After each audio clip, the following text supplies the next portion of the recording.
Welcome back, Sunday Society, to another episode of Taking Back Sunday. I'm Bianca. Hello. I'm Hannah. And today we are stepping into the real-life horror story rooted in internet lore and fantasy involving a 12-year-old girl and a sinister legend from the internet, where an innocent sleepover turned into a nightmare with a viral urban legend pulling the strings. So, grab your coffee, get spooky, and let's take back Sunday.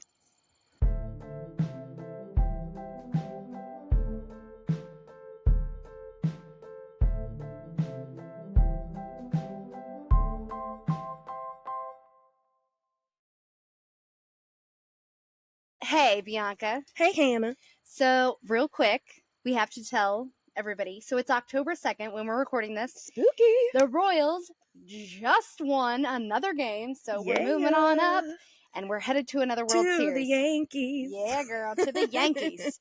So, I am super excited. I am too. I got to watch the last out with my parents, and I was like, yes. Yeah, Zach watched the entire game, and he even took it with him to dinner and Nice. was watching it. So it's a big deal. It's been like almost a decade since we've made it to the series.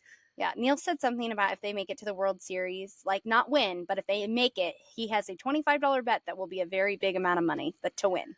Ooh. Yeah. Okay, like, you heard it. You heard it here, Yankee or why Royals. Why didn't I do a $25 bet? It's kind of like I'm always like I'll never win the lottery. But guess who doesn't buy lottery tickets? Exactly. You're not going to win if you don't buy the tickets. So before we get into your episode and your kind of true crime story, I wanted to go over. So number one, I watched a TikTok video. I think I did. Oh, God. I went back to look thinking that I sent it to you or saved it, and I can't find it. I searched the exact words that I remember seeing. Cannot find this. So I'm going to share this story to all of you. If somebody else knows where it came from, I would definitely like to give them credit, but I can't is it going to be scary? Because we are at the barn again, and we're at the barn. Very dark outside. Yeah, it is. I said we need like a chain hanging that as the wind blows, it just barely hits the... Like, do you chain hang? But okay, so this girl, and I can see her, so that's why I don't think it's like a dream. But either way, it's lost on TikTok. I can't find it. Okay. Well, I even went to both of my TikToks, like my personal TikTok and this Taking Back Sunday TikTok, to try to find it, and I couldn't. And I was like, well, now challenge accepted. I will listen to this story, and I will work very hard to find it for you. Well, I did earlier, and I couldn't. But so this girl's in the hospital. She was in college, and she had some issues, like her kidneys were failing, went to the hospital. Her parents came and stayed at the hospital, and in the middle of the night, they're sleeping, and this gentleman walks in, and he looks like a nurse in scrubs. And he says that he has to take some blood, and they've been testing her and everything because she's obviously sick. If your kidneys are failing, you're going to be getting tested at the hospital. Yeah, you have lots of blood work. So he's like, he had all the normal things. It was like a red tackle box, and it had all the normal things on the tackle box that phlebotomists would have, biohazard, I know exactly. or whatever. Yeah. But it said bloodhound on it, and he was like, they call me the bloodhound. I was going to say, is that a new, the nickname? Yeah. So they call me the bloodhound here because I am so good at getting blood, and I'm so gentle, and people barely bruise. And he was just really nice and made her feel at ease, and put a little SpongeBob Band-Aid on her spot, got it the first time, her blood the first time. Anyway, next day comes, and and he was an old bald man with glasses. So next day, the nurse comes in, and she's like, how was your night? You know how the nurses do. How was your night? How did everything go? And she was like, good. And, mentioned the bloodhound. The nurse is like, I don't know who that is. I've never heard of that. I guess he's worked at the hospital. So she's like, okay, maybe they've just never their shifts have never overlapped. She's on the day shift. He's night shift, whatever. Continues through the day asking. Nobody knows this guy that is a phlebotomist that is called the bloodhound. And she's like, they even go as far as to be like, there was no blood ordered to be taken last night from you. Oh, no. And oh no, she's like, what? But she's like, I know I didn't dream it because in the morning I still had the SpongeBob Band-Aid on her arm where he had taken the blood. Oh my gosh. Yeah. So what did they say? Like, they're just like, sorry, what was he doing with that blood?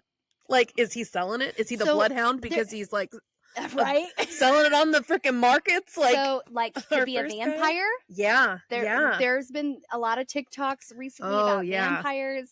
Maybe you're just on vampire talk right now. I don't know, but I watched it and I was like, that is so creepy. That is so creepy. So one or two things. Either one, whoever she asked and they said you didn't even have blood work, doesn't know what they're talking about. Sure, which and I mean, phlebotomists and nurses don't really like intertwine. Like, I know there are people that have come into facilities of mine. They come and do blood. I don't know any of their names. Yeah. Not one.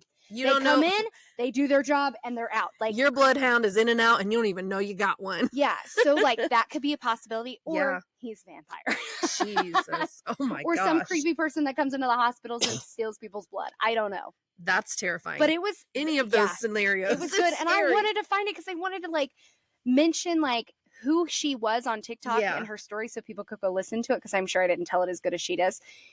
And I mean, that creeped me out. That creeps me out big time. Yeah. So anyway, I just had to share that since we're in spooky season. Yeah.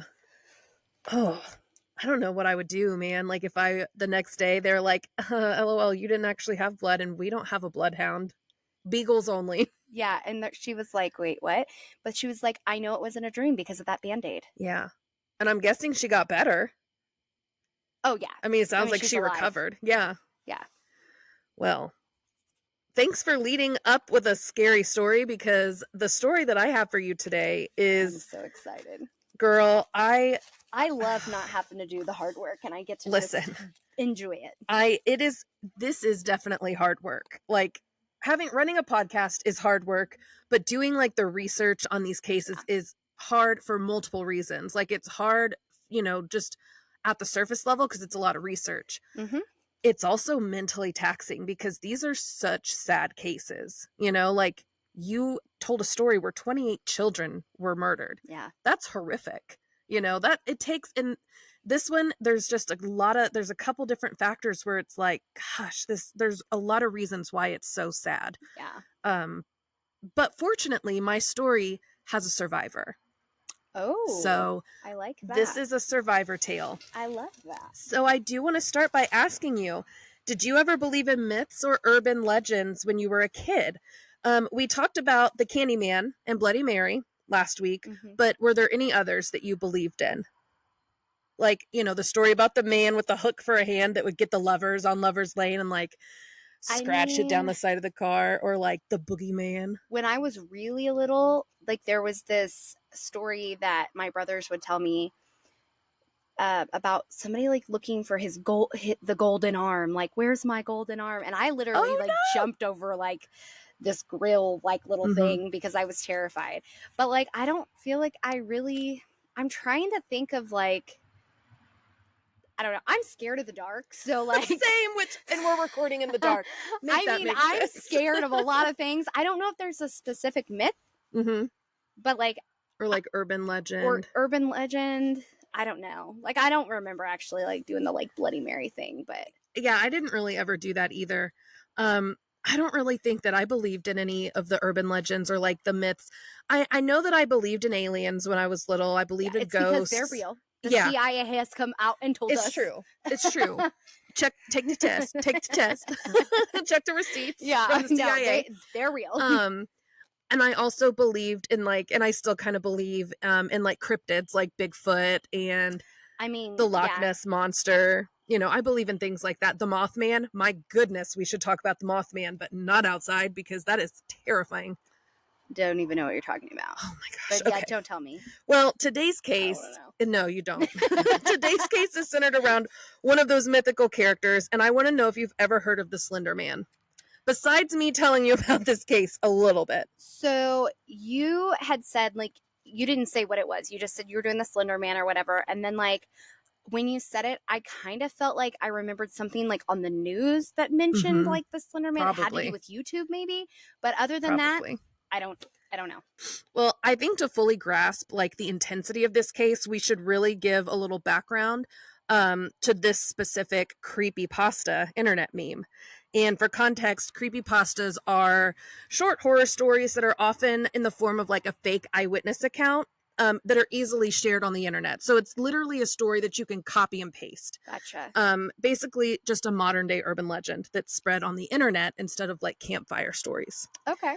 So Slender Man was first created back in 2009 by Eric Knudsen in the Something Awful internet forum, which just sounds, well, awful. So Yeah. the thread was a Photoshop contest in which users were challenged to create paranormal images. Oh. So Eric Knudsen was under the pseudonym Victor Surge, and he contributed 2 black and white photo images of groups of children, to which he had added a tall, thin, spectral figure wearing a black suit. And I want you to look at the pictures that he submitted and let me know what you think. And I'll make sure that we post these for our listeners to get the full effect of the creepy. These are the ones that I asked you to print and not look at. And you're like, oh, I just saw some kids. I'm like, dang. Yeah, I printed like really fast. Yes, I told her. I was like, don't look at them, but I need you to print these off. All right, so these are both of the photos that he submitted for this Photoshop contest. Ew.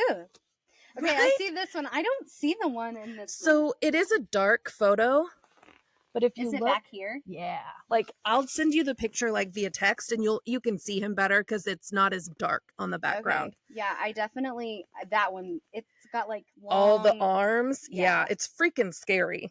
He looks like an octopus, tall, skinny man. Yeah, exactly. Will you hold on These to those? kids look miserable. Right, that one. This one looks like he's gonna kill the rest of them. He really does. He really does. The He's second like, one, they're "Try having me." fun. Right, he's like, come on, Slender Man, bring it on. What are you going to do? Okay. I do have a picture from the video game, and I'll show you that in a minute, too. So, because that was my first experience with him, it was in college. So 2011, 2012, which just a couple years after this was created. The CA on my floor was playing the game on the computer. Oh, it's a game. It did turn into a game. Okay. So it started as just this Photoshop contest. And then it Okay. kind of spiraled into a creepypasta, which is just people, it's kind of like a Reddit thread. Mhm. And it turns into like they take stories and they like create stories for Slender Man. And we'll talk a little bit more about some of those like general themes of the stories. Okay. But for the basic idea is that he steals children. He's gonna snatch your kids That's up. why he's got so many arms. That's why He's gonna get 5 or 6 of them all at once. guys. I'm dealing with long COVID, so my laugh sounds like I smoke a pack a day, but I don't. Then I promise. Virginia Then Slims. Virginia Slim, no, the Marlboro's girl and cowboy killers. So if I sound like a wheezing horse, I do apologize. Oh, wheezing horse. So the CA and a group of friends played this PC game, and I went into the room to watch it, and of course they have all the lights out, and they basically, you are like in the woods. I'm not really sure what the point of the game is, but I know that you're not supposed to get close to Slender Man. And the closer you get to him, the screen gets staticky, and it like makes kind of a humming sound or like a high pitched sound. Mm-hmm. And then that's how you know you're close. And you're like, ooh, better go the other way. And then when you get close to him, he like pops up and like everything goes black. And this is what he looks like when you find him. And when you play the game, he doesn't have a face. No, that is part of it, is that he has no face. And he has really long arms and Yep. really long legs. Yep. Very tall, very In a skinny. suit, he's a well-dressed abductor. He's very demure, very classy. Yeah, that's creepy. It is creepy, and I'm definitely going to show you the video of the game too. We're kind of feel like we're in the woods. You need to quit looking around because you're freaking me out. It's like I see nothing on this side of her. It's pitch black. I can't see anything. So she keeps looking around. I'm like, this is it. I'm going to die. Because the barn door is right here behind me. Don't open. go in the barn. No. That's like horror story 101. Look, guys, I'm freaking out. So in college, this group of kids were adults. This group of friends, they took it kind of a step further and they went to like the art department and got a big butcher block paper and cut out this tall, black, skinny figure. Nerds. And taped. You hear that, Cooper? You're a nerd. Hannah came for your soul, girl. Nerd. Boy. But so they taped it to the end of the hallway, and they like covered up the light that was at the end of the hallway, so it was dark. And like, girl, you know when you got the intrusive thought to look down the hallway when it's pitch black and you're like, there's a monster down there, don't look at it or it's going to get you, and you're like, where's it at though? Every time I would walk out of my room, I'd be like, oh shoot, Slender Man. So that was my first experience with him. Gotcha. And it creeped me out. Yeah, that's super creepy. Yeah, I still see him. Like, your mom's not and dad are like the kind of people that will pull a prank on us and like come out here and scare us, right? Not my dad. He's already in his pajamas, but my mom maybe. My mom's she's ornery. I just am like worried. I'm like, I will flip this chair over. Yeah, listen, I'll throw punches. I will grab that bug spray and spray a lady. Anyway, so as a 22-year-old, I was introduced to Slender Man. Mm-hmm. But what if I were younger? Way younger, like 12 years old. It could have been a much different experience, and that is where I'm going to start our story today.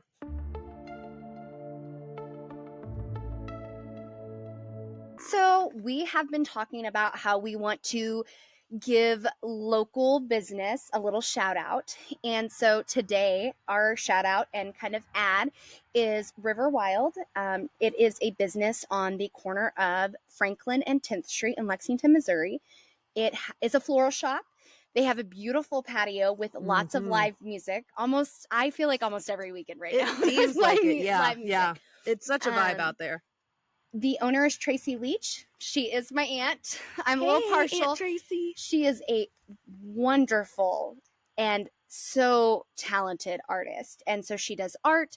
I believe that with the weather cooling down, she had mentioned doing paint classes. I was going to say. Out on the patio. And so if you get a chance, go in there. I know for sure, I'm not sure hours of business, but you can find them on Facebook. Mm-hmm. I do know that they are open on second Sundays and do second Sundays, which is huge in Lexington. Yes. Everybody needs to get out and support local people. Mm-hmm. It's amazing. They do the trolley tours. For sure. I actually have a fun fact about the building. Oh, okay. So that is actually it. When I worked at the Heist, mm-hmm. that was called the Tombstone Building because that's where we would keep the pizzas. They used to make the tombstones for the cemeteries in that building. Oh. Yes. That's why they called it Tombstone. Yeah. Okay. Isn't that crazy? It's probably great. We should record there. Yeah. I'm going to be talking to my Aunt Tracy about recording there soon. Yes. So. Maybe the Halloween episode. We can get like a haunted building for that. But she is an amazing person. Yes. She is local to Lexington. I lived here pretty much her entire life, and she's just trying to give back using her, creativity and her art. And then they have fresh flowers, and then they have flower arrangements that last forever, which are my kind of flowers. So forever flowers. Please go give River Wild a visit. You won't regret it.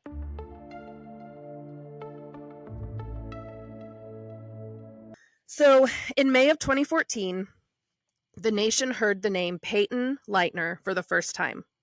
And not for the outgoing, animal-loving, sweet girl that she is, but for something much more sinister. A local Waukesha, Wisconsin man was on a leisurely bike ride. In the nature. Always the nature.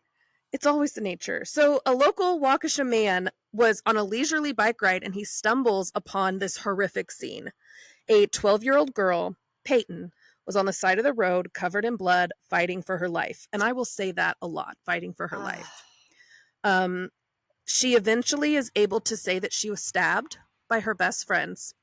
It comes out she was stabbed 19 times, with one of the wounds being just millimeters from her heart. She crawled her way to the highway from the woods where she was found. She doesn't give much information, as she is literally, like I said, fighting for her life. She's like, just get me to the hospital. Stop asking me all these questions. How did she get here? To know this, we need to travel back to the fall of 2013, which was about 8 months prior to this incident, where Payton and the two other players in this story, Anissa Ware and Morgan Geyser, began school together at Horning Middle School. Morgan and Payton, who they call her Bella, Payton goes by Bella, were close friends. And Anissa kind of joined the group later. So Morgan and Anissa are the besties. It's always the freaking triangle. It's always a triangle. It's like that Always story. The freaking triangles. It is. It's like Skylar, the story that it's. But this, there is a very, very big difference between this triangle and like those typical triangles. And I think I even referenced the toxic triangles in my script. So like, it's always that. No, you're right. It is always the triangle. It kind of looks like Morgan is that common factor that connect Payton and Anissa, because Payton and Anissa don't really have a lot in common. So it's reported that not long after the start of school, that Anissa was shown this creepypasta of our fictional Slender Man. Soon after, she became obsessed, and the obsession was shared then with Morgan. It doesn't really seem like Bella cared. It kind of seems like Morgan and Anissa were very much like the social kind of outcasts. They would have been classified as emo or goth in like when we were going through school, antisocial. They were called basically weird. They were like the weird kids. And Bella was more your classic 11, 12-year-old girl. Loved flowers, loved animals, was involved in choir.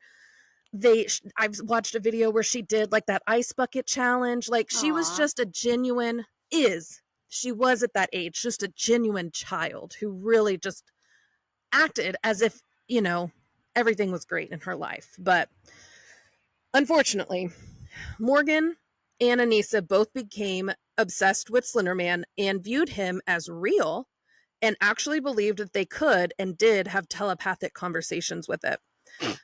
I'm girl. So sorry. No, they thought they could talk to this thing. They thought were it was called real. The weird kids because they were the weird kids. You know what? Offense. So sorry. Offense. Not, offense intended. That is weird. Yeah, no, I definitely don't care if I offend anybody. That is weird. Like, but we will talk more about why. But kids are impressionable, so I will give them that. Exactly. They really are. And, there's a couple layers to this also. But apparently, Slender Man can have what's called proxies, who are basically like his proxies that carry out this evil, and they kill people for him or kill kids for him. I think you can see where this is going. And the two girls wanted to be his proxies. And to do that and to get that kind of status, you had to kill someone, which sounds like gang initiation to me. Yeah. But what do I know? I digress. So... what's up? So do they ever actually like really communicate with somebody that they think is Slender Man? No. So it is all a delusion. Oh my gosh. Okay. Yeah. No, that's a good question. I didn't know if there was like a mean person like behind Slender Man communicating. Okay. Nope. Not at all. It is all in their heads. So late December, early January. They're weird heads. Yeah. Well, yes. The girls decided that Payton was going to be their sacrifice to Slender Man. Of course they did. And both girls will later tell investigators that they carried this plan so Slender Man wouldn't kill their families. So there's that. It isn't really clear like whose idea it was initially, whether it was Anissa or Morgan who suggested it. But regardless of whose idea it was in the beginning, on May 30th, 2014, as part of Morgan's 12th birthday celebration, the girls all went skating on that Friday night. And then when I read that this was for Morgan's 12th birthday, that means all of this was hatched when they were 11, when Morgan was 11 years old. That is basically Adeline's age. Younger than Adeline, a little older than Brinley. Yeah. It's terrifying. It's just wild to me to imagine that 11-year-old girl is planning and plotting the murder of her best friend. That's the thing that gets me. But I digress. So the next morning, the girls played dress up and had breakfast. Yeah, because they're old enough to be playing dress up. And that's, seriously, I don't know why, but that's the detail that bothers me and it haunts me. That's the most appropriate thing they should be doing. Yes. And who's letting them look at this Slender Man stuff? That's okay. Yes, girl. I hate to blame adults, but I'm just But listen, shut it down. Shut it down. Because these girls are girls, like they're children. They played dress up, and then Morgan's mom cooked breakfast for them. It's just the picture of normalcy and So, childhood. like, happy birthday to me, I'm going to kill somebody? Basically. So hours after breakfast, one of those girls is fighting for her life at the hands of the other two. I don't know why it bothers me so much, but just imagining them dressing up and Payton probably thinking that this is one of the best weekends that she's had. Because she it was crushes nice my soul. She was nice to weird kids. Yeah, it crushes my soul. That's we always tell our kids, be nice to the weirdos, but damn. So it's crushing. So the girls all wanted to go play outside, and they left, and Anissa and Morgan led Payton into the woods. They eventually played hide and seek, and while Payton was hiding, she was crouched down playing with flowers, and I don't know why the article said that, except to point out again how innocent she is. Like, I read that and I'm like, why did they include this detail in here? Whoever wrote that, like, did definitely a good job. Yeah, they definitely wanted you to remember that she is 12 years old and she's literally playing hide and seek, playing with the flowers. I can see it. And while she's doing that, those two girls are behind her back, passing the knife back and forth to each other, trying to figure out who's gonna stab her. Because they're like, oh, I can't do it, I'm too squeamish. No, you do it. No, you do it. I'm too squeamish. Yeah, exactly. So it finally comes out that Morgan is the one that stabs her 19 times. Oh, only Morgan? They didn't, like, take turns? Mm-mm. So I'm going to count to 19 because that's how many stabs that she got all over her body. 1, 2, 3, 4, 5, 6, 7, 8, 9, 10, 11, 12, 13, 14, 15, 16, 17, 18, 19. That is how many times this girl's best friend stabbed her. In the arms, in the legs, punctured her stomach, punctured her liver, punctured her pancreas, barely missed that major artery in her heart. Stabby, stab, stab, stab is how Morgan recalled it in the interrogation. Excuse me, what? Quote, it didn't feel like anything, she said during her interview. Sociopath. Oh, honey, no. I mean, it's worse than that. Ugh. She made this gesture like in the air. She said it was like air. It didn't feel like anything. Once they were done, Anissa and Morgan cleaned up at a local Walmart and then set out to go to Slender Man's mansion, which apparently is in the Nicollet National Forest in northern Wisconsin, hundreds of miles away.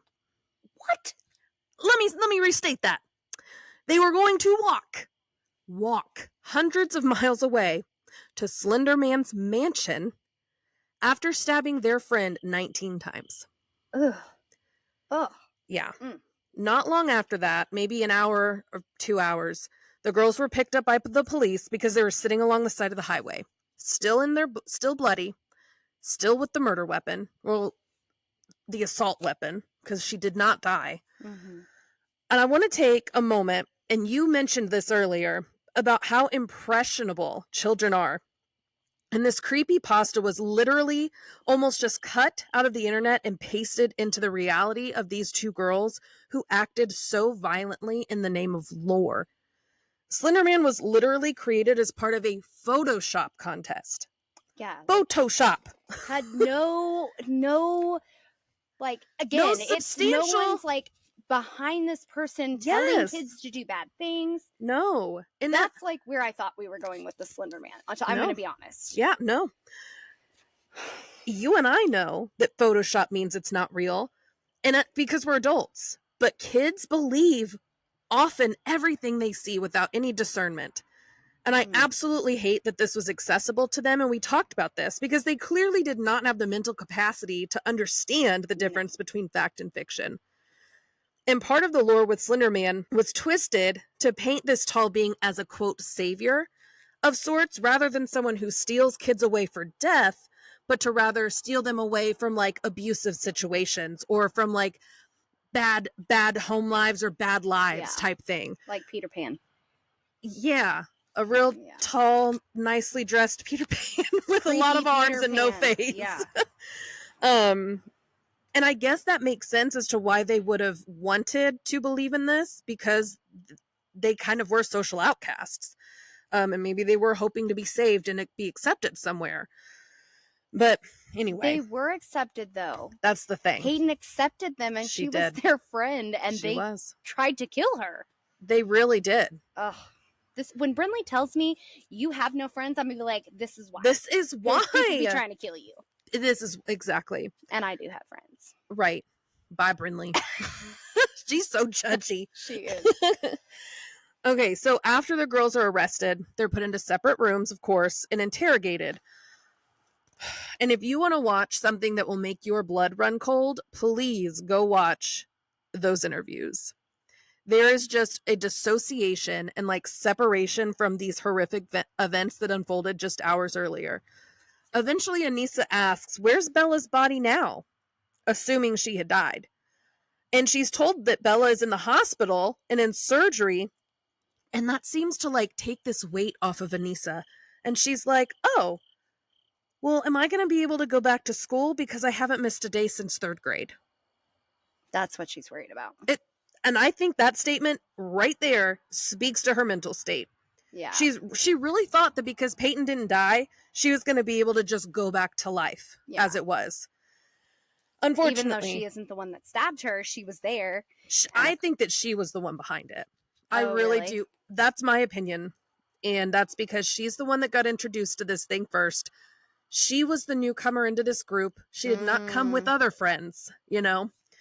But little did either of those girls know that this would not be the case. They would not be going back to school. They seem to kind of put the blame, but not really blame, but they tried to say it was the other person's idea. And that's why we don't have a clear idea of who suggested this first. It honestly seems like they both came up with it together, like a mutual decision. But they're both charged with attempted murder in the 1st degree as adults. Good. In accordance with Wisconsin law. Good. Yep, we learned you did an adult thing. You need to be treated as an adult. Girl, I have been going back and forth on how I wanted to talk about this, and that's what I come to. Yep. Like, you made the decision to make to do an adult crime. Yep. And we learned too that Payton is recovering after emergency surgery, and she's able to recount the entire thing. Which I hate that she can remember it. You know, I wish that it was one of those things. I don't know if I would want to wake up from something horrible that happened to me and not recall anything that happened. I think that is a good point too. Like it would feel like a part of my life was missing. Yeah. And I you'd think never I have would closure wanna on know. it. Yeah. You'd never be able to just like she complete can that. now know like what happened, who did it to her, and like how she feels about that. Yeah. I think that you're right. I think that it might be better to remember and do the work to fix the hurt, the physical, mental, emotional hurt, than to never know and always wonder what happened to me. Why can't I remember this? Going to live the rest of her life with all of these physical scars on her body. Yeah. Because of them. That's So we talked about what happened. And now I want to kind of dig into the legal proceedings because there are 2 big points here that I want to analyze. Okay. One is that these girls were tried as adults, and 2, the clear mental health component that is very present. Can these girls be held responsible for their actions? I'm not sure if in this podcast that we've talked about in previous episodes, but there's one like major question that the defense would have to answer in order to enter a plea of not guilty by reason of insanity. And that is, this is a quote, "Did the accused understand the difference between right and wrong when they committed the crime?" So big tells for that based on all the true crime that I've watched, all the podcasts that we've listened to. It's actually really hard to win on a non. I mean, it's not, you're not winning because there's still going to be consequences. It's just different. It's hard to enter that plea. But it is. Yeah. And it's because I think a big tell is you look at what they do immediately after. If they try to hide the crime, they knew what they did was wrong. Even toddlers know that pooping in their pants is bad. That's why they run behind the couch to do it. Yeah, they hide to do it. They hide. So you look at the actions, and here The girls technically did cover Payton's body, and they went and washed up at Walmart, but I feel like that was part of the ritual. They covered her in leaves and like designed it. Like it wasn't like they covered her to hide her. They like put leaves like in a very patternistic, which is a word I just made up, way. And I think they just went to Walmart to wash their hands because they were like, our hands are dirty. I don't think that they thought what they did was wrong because they told the cops, yeah, we tried to kill her. They didn't even lie. They didn't lie, not one time. Yeah, I definitely think that there is some major mental health stuff there. That is what we're going to talk about. Major mental health stuff. Because they truly believe that Slender Man told them to do this. Yeah. So Morgan was diagnosed with early onset schizophrenia. Yep. And oppositional defiant disorder after being taken into custody. And Anissa was also diagnosed with shared psychotic disorder and delusional disorder. What is shared psychotic disorder? That's where you share a delusion with someone else. Okay. Yeah. Okay. Which makes sense, right? Okay. I mean, I hadn't heard of that. Huh. Me either. No, I guess like I feel like to have a delusion, a shared delusion, you would have to have some kind of other diagnosis. So that's, yeah. I agree. But that's it. There's nothing that ever comes out that crazy. Yeah. They're crazy. Yeah. Well, and that's even scarier than adult people that stab people or little kids that going around stabbing people because they think it's okay. Yeah. Because they don't know. They don't think that what they're doing is wrong. Huh. So it actually comes to light that Morgan's dad was also diagnosed with schizophrenia. And it is genetic. It is genetic. And the parents never told Morgan. But I don't think that I would have either, though, at 12. No. Like, I don't think, because the typical age of onset for like schizoaffective disorder is in your early 20s. Like, they probably didn't have any idea. I did watch a documentary, and the poor dad is like crying because he's like, maybe we should have like gotten her help because we saw some like clues that could have, like, hindsight's 2020, man. Yeah. It really is. I feel like parents can sit back and go, I should have known, I should have saw this, but like a lot of things, you're just a parent and you're like, doing the best you can. Kids are kids, and who, like, I don't know what their economic status is. Like, I don't know, but like, I think it's like middle upper class. Like, they didn't live in like poverty. So, I think, like, I mean, like us, they just kind of, or like their location, like where they like, do we have a lot of services? We've talked about this before. We have. And they also talk about, though, because Morgan's mom was like, I liked to watch or read Stephen King books when I was her age. Like, I liked that kind of stuff. And there wasn't any like diagnosis that came along with that. Like, it's just there's a difference between liking some creepy stuff and then like literally completely immersing yourself. Your reality. Yeah, like assimilating into that. I mean, believe me, I am guilty of watching certain shows and literally feeling like the emotions that you feel like those people would have. Grey's Anatomy is one of them. I would literally feel like it was my life. I've had a hard day. There were so many patients in the ER. You know what I mean? Dr. Bailey yelled at me in the on-call room. But like at the end of the day, like, the difference between reality and they did not. They did not. And I think for that reason, their lawyers, they tried to convince the court that they shouldn't be tried as adults, that they should be tried as juveniles. And that effort failed. I honestly think they should be tried as insane adults. And that's my opinion too. That's where because even adults with mental health disorders are held to the highest like standard of the law. Yeah. Like, they need to be in a mental hospital for the rest of their lives. Well, or near it. Yeah. I mean, because I know they didn't actually kill her, so I know that. Yeah, there is that, but dang, they thought they did. Yeah. They wanted to. They just weren't. They failed. Yeah. Fortunately, they failed. Just like the lawyer's effort to have them tried as juveniles. And the judge, Michael Boren, cited that the particularly vicious nature of this crime is what caused him to rule to maintain that this is going to be an adult trial. Yeah. Personally, I agree with that. Yeah. Some people don't.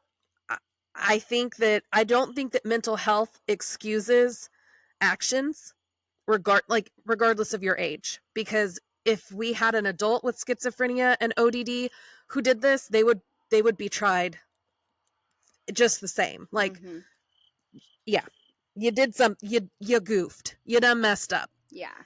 Now, do I think that do I think they need to go to prison? No, I don't think that's going to help them. No, I don't think that they would get any kind of help or reformation if they were sent to prison or like even a juvenile detention. I don't know, but girl. Well, so this happened in 2014. In August of 2017, Anissa pled guilty to second-degree attempted homicide as a party to a crime with the use of a deadly weapon. The following month, and I don't know how this is possible, a jury ruled that Ware was mentally ill at the time of the murder attempt and found her not guilty by reason of mental disease or defect. But per her plea agreement, she was sentenced to a maximum of 25 years in a psychiatric facility. She was mandated to spend at least 3 years in a psychiatric hospital before she could apply for supervised release, which would be part of the commitment order. She was also given 3 years of credit for time served. That I'm assuming that she served in the detention center during the trial or the process for the trial. So in July 2021, the judge ruled that Ware no longer posed a substantial risk to herself or others and granted her conditional release from the facility. Like less than 10 years. Yeah. You got to be kidding me. Yeah. Oh, no, I'm not kidding you. I don't like it. Well, just wait. You're going to hate it even more. I don't like that. So that September, the terms of Ware's release were finalized. She was required to have around-the-clock GPS monitoring and remain under the supervision of case managers until at least 37 years of age. And get this, on September 12th of 2023, just this past September, a judge removed the GPS stipulation. So now she is like free. What about the other heifer? Glad you asked. I'm so irritated right now. Now I'm like, I gotta know. Glad you asked. So for Morgan, her attorneys argued in court documents that she suffered from schizophrenia and psychotic spectrum disorder. Okay. Which made her prone to delusions and paranoid beliefs. Okay. She also pled guilty in October of 2017, sobbing in court, and was committed to a mental hospital. Despite her plea deal, she was also found not guilty by reason of mental disease or disorder. I don't know how this happens, but... Go to Wisconsin. Shoot, I guess. She was sentenced to 40 years in a psychiatric hospital, and the judge said that it was because it was an issue of public protection. And that's where she still is. She is not out. Probably because she is the one that did the stabbing. Yeah, probably. And she is the one with an actual diagnosis of schizophrenia, which I hope that they have that maintained. But I want to end on more of a positive and talk about the bravest young lady in this story, Payton. She was hospitalized for 10 days after the attack, which seems like not a lot of time at all, considering, and had as many as 8 doctor's appointments a week during her recovery time. She returned that next fall to middle school for 7th grade. Oh my gosh. A representative for the family said that she excelled academically, participated in school music programs, and volunteered at an animal shelter as she had before the attack. As horrifying as her ordeal was, Payton has said that she found at least one positive. The experience gave her a clear plan for her life. She says, quote, "I wouldn't think that someone who went through what I did would ever say that, but that's truly how I feel. Without the whole situation, I wouldn't be who I am." And that's that on growth and forgiveness. Resilience. And resilience. That's that on resilience. Oh, man.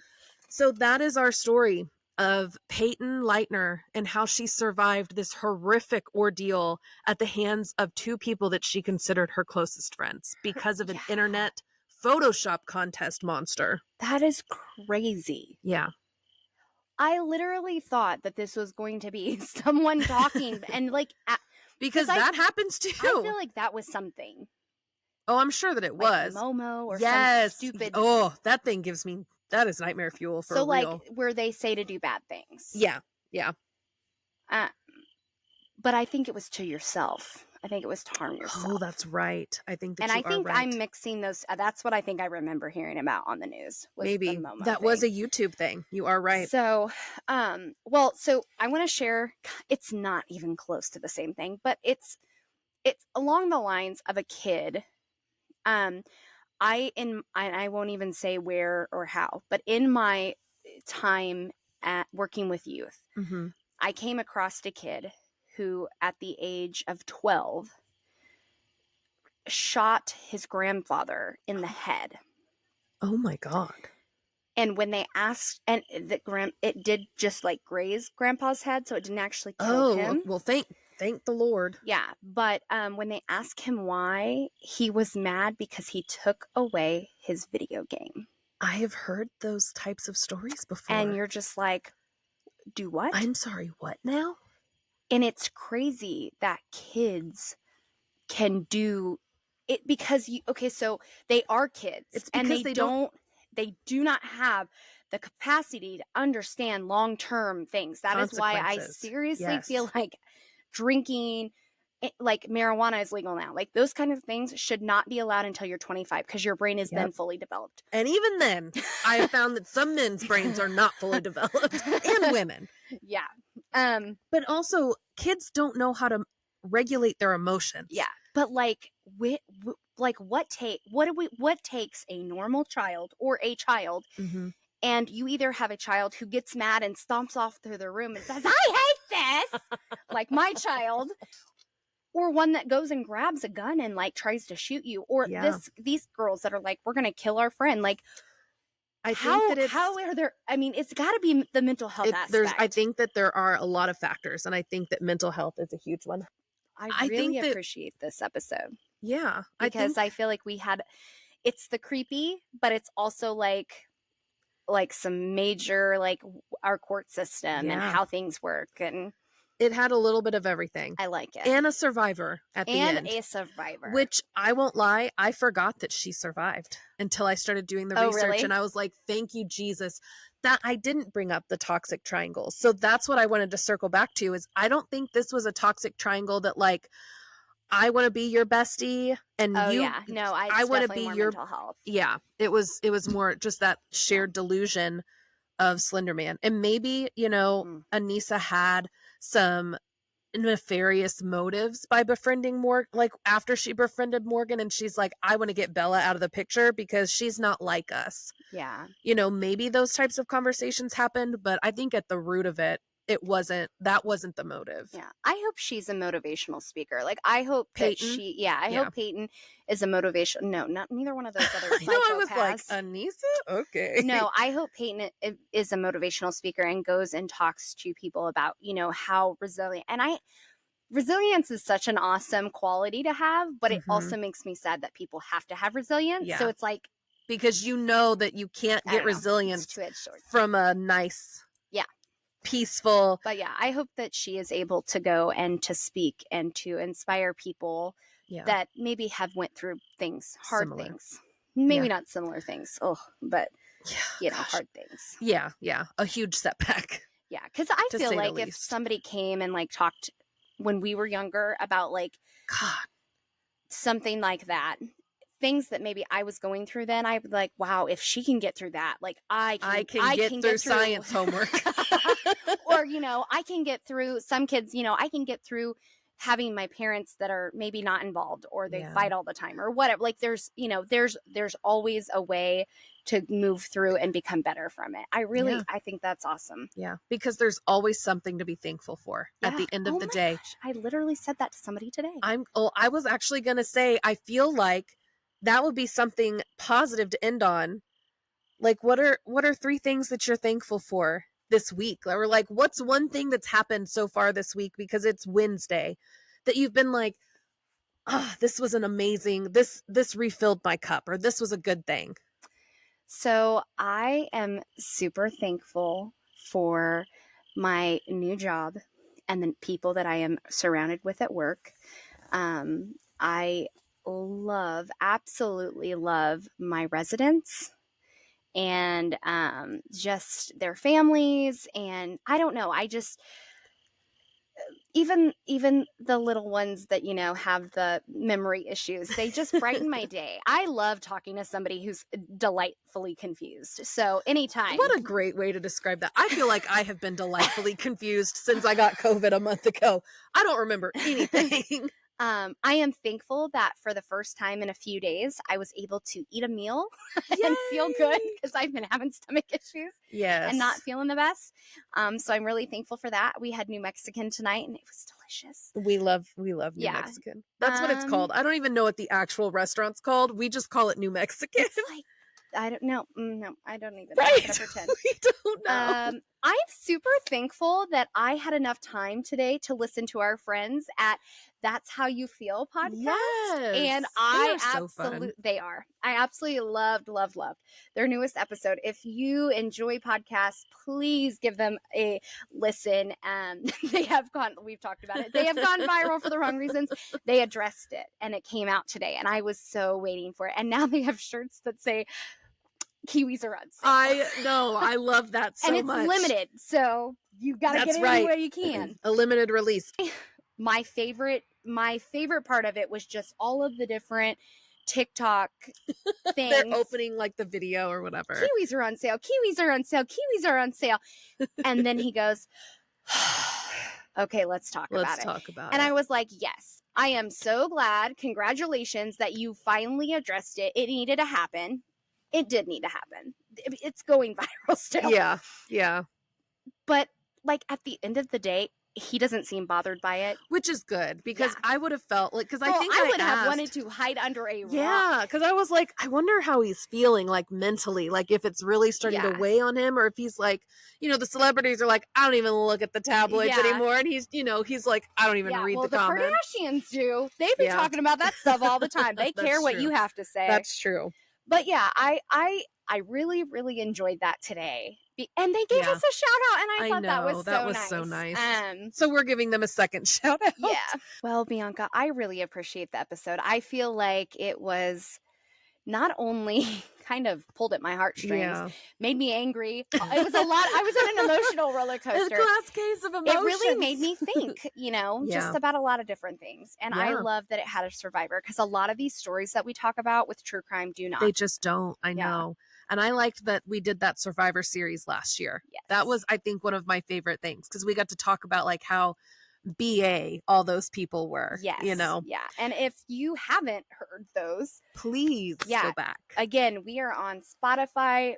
Our new episodes or our video episodes are on YouTube. Yes. Anna made a YouTube page for us. Yeah. Yay. We are on TikTok with our little pieces that give you previews. Yes. I love those. Yeah, they're fun. And then we also are on Apple Podcasts. Apple Podcasts. We don't promote it as much, but we are there. Yeah. We are actually up to 92 followers on Spotify. Woo-hoo. Our goal when we started was to get to 100. And then we lost I was going to everything. Say, we were almost there once. We were at like 88. Yeah. 3 months in, we were at 88. And then Spotify completely screwed us. And I will say that with my chest because that made me so mad. I am still angry.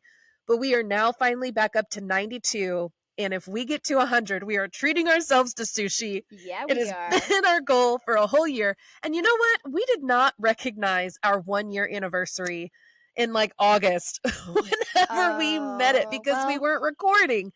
So happy 1 year late to Taking Back Sunday podcast, not to be confused with Taking Back Sunday, the band. So if we ever go viral or like make it big, we're probably going to have to change our name because they might sue us. We are not changing our name. I mean, if they ask us to, I think we have to. They can get over it. Listen, because we tried to do Take Back Sunday. And I was like, it just doesn't feel right. No, it doesn't. We are Taking Back Sunday. And I thought that would be a fun name. This is Taking Back Sunday. Like that could be the name if we ever had to change it. But I'm not doing it until we have to. But so looking ahead, we have one more episode, which is insane. So sad that we're almost done with spooky season already. Last year we had 5 Sundays in October, and this year we only have 4. Boo to that. So we have one left, and it's going to be our Halloween episode, and we do have a special guest that will be joining us. I'm so excited. I am too. I don't know how it's going to work logistically, but it is going to work, and it is going to be amazing. And we're going to figure it out. We're going to figure it out. And it's going to be They spooky. are not going to be here physically. No, they live on a whole other coast of this country. Yeah. But we're excited to have her be a part of this. I think it's been a long time coming. Yeah, because we talk about her all the time. We talk about her so much, you guys. It's like she is part of this anyway. Yeah. So, but that is coming up. And then after that, we'll transition right into the season of thankfulness and gratitude. Yep. And then back to our kind of normal. Yeah.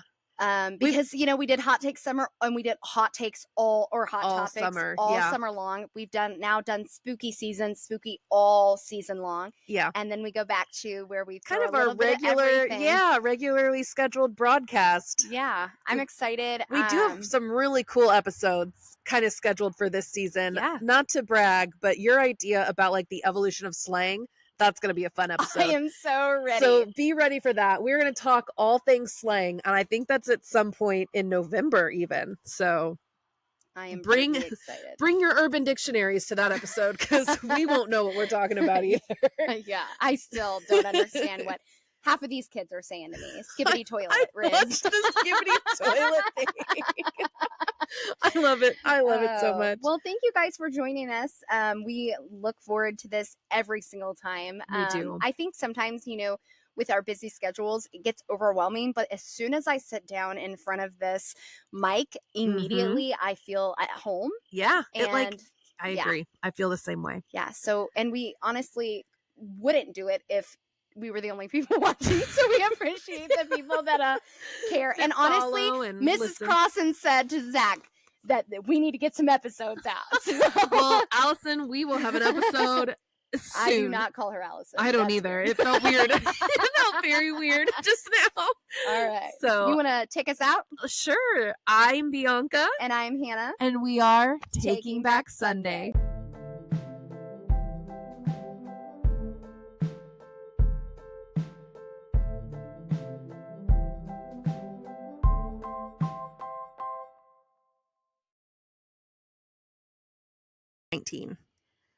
And I'm going to count to 19 for effect because this is we are keeping that in, or it's going to be a blooper. Either way. Sorry. Also, I know that this is not what we're here for, and maybe we'll post this at the end as like an outtake.